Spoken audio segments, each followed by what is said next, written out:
there's a couple of examples when I first saw him. One is maybe a crude example, but when we were growing up in the 50s, we saw a black and white TV, and then color. It was like exciting to see. It was like eye candy. So, when I first saw Prabhupada, it was like the first time I saw color TV. Everything else was black and white, with shades of gray.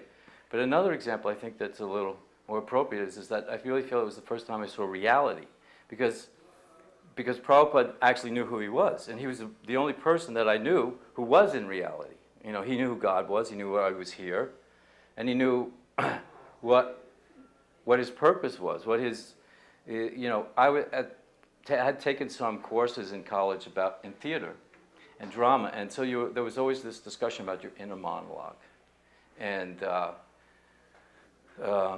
which gave you your motivation, why you did what you did, and being efficient with your movement. And I saw that when I showed Srila Prabhupada, that he was the first I could see that every movement was saturated with devotion. He didn't do anything that wasn't, even if he was just walking to see the deities, Radha Govinda in New York, he was walking to see Krishna. It wasn't just, walking in front of people. He was walking to see Krishna. Everything was devotional. And every movement, there was nothing frivolous. It was very efficient. There was one morning when we, for some reason, everybody else was scrambling to get out of the cars, and it was just Tripurari, myself, and Prabhupada for a few seconds.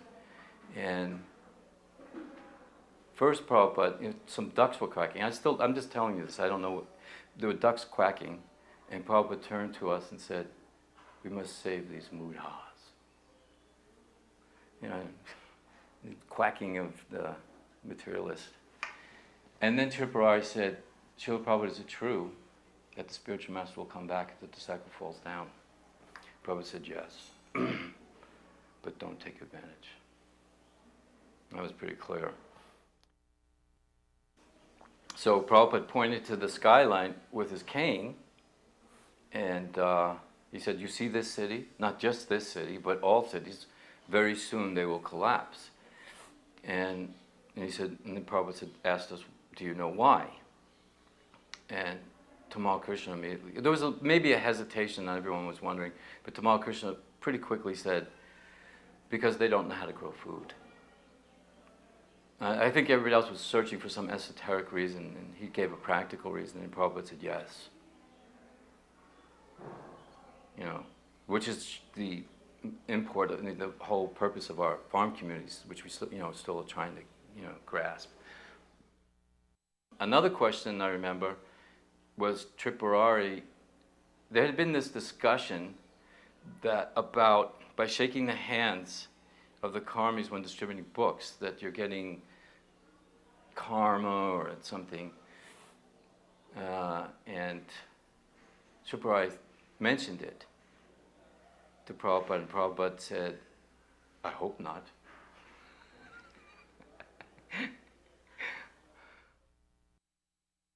So then Prabhupada had to wait for his flight. He was sitting in the waiting room. So then Jai Satchidananda Prabhu asked if he could do a bhajan or kirtan for Prabhupada. And I can't remember which one it was, but it was one of the classic famous ones that Prabhupada did. And he had it expertly, he had every intonation, every syllable, just the way Prabhupada had done it. And Prabhupada was going like this, and every now and then he'd look over at him. And when he finished, Prabhupada leaned over and said, "You listen very well," which I thought was very, he didn't say you chant very well, he said you listen very well. So Prabhupada said that his qualification, that his spiritual master told him, was that you listen. Actually learn how to hear and listen.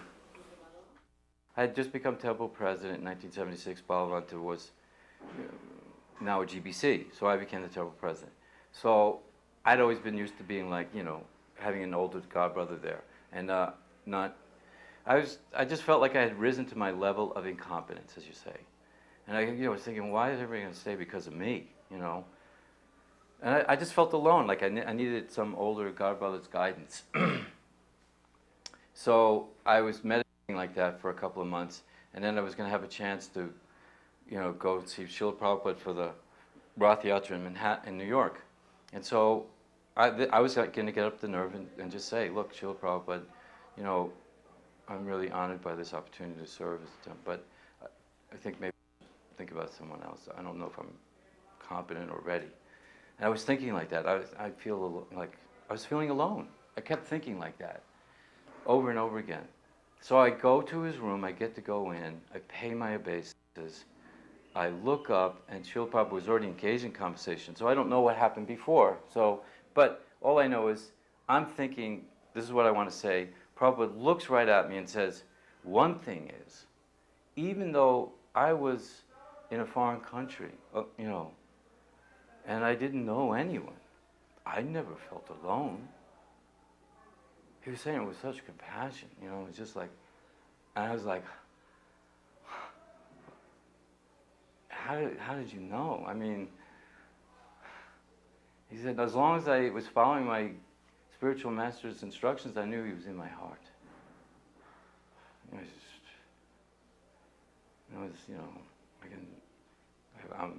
I guess I didn't have anything else to say. I guess I was going to stay temple president for a while. About my initiation, first initiation, Kirtananda Maharaj gave a lecture before the actual fire yajna. I think he actually performed the yajna as well. Prabhupada was sitting on the vyasa. And he gave a lecture. Prabhupada wanted him to speak on the 10 offenses. And at one point, Kirtananda said, and you can chant any name of God. And Prabhupada said, any bona fide name of God. You can take that for whatever it means, for words, but it was a little reminder, any bona fide name of God. There was this local musician personality who had been regularly coming to the Sunday feast. He was he was a drummer in a band that had in the South some recordings and airplay and things like that. But he was always coming. Then all of a sudden he shows up in the what's his name, with the turbans, this Yogi Bhajan group. And so he's there at the Sunday feast, and people from Atlanta know who he was. He's like a local pop star. So, and he's wearing the turban and everything. But he'd always loved the devotees, but a little bit challenging, playfully. So he asked some question, and I can't remember the question, but the answer was what I remember. Because I don't think Prabhupada actually answered his question. He said, you are very fortunate. You have accepted a bona fide guru, Guru Nanak. Now, don't be a hypocrite and follow. He said, and he study the Grantha, I think that's the way you pronounce it, and chant Hari Ram, and read Bhagavad-gita, because that was also his instructions.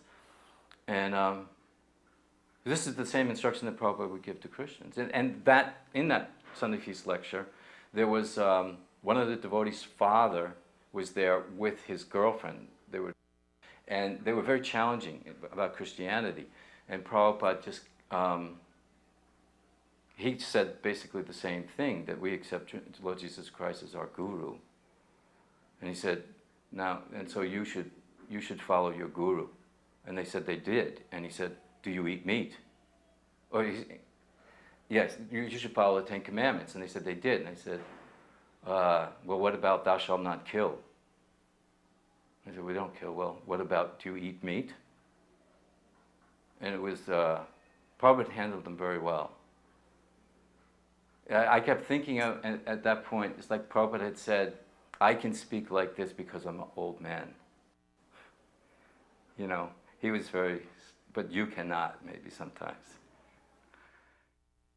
Srila Prabhupada, after he came to Atlanta, was asked what was it about Atlanta that pleased you so much? Because he had done all things that he hadn't done, before, or maybe, just the drum class and all that.